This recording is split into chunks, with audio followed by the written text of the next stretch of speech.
So here I see one dead bird. It's pretty well gone. I look up here. I'm pretty sure that's a dead bird. I think there's a deer leg hanging with it in that tree. Another dead bird down in there.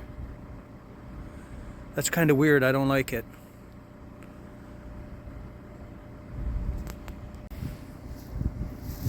Hey guys, just found something really weird. I don't know if you can see that.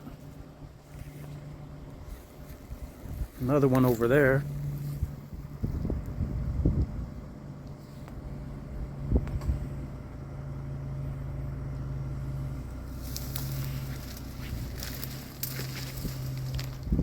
Is that some kind of ritual? Those birds hanging from the tree?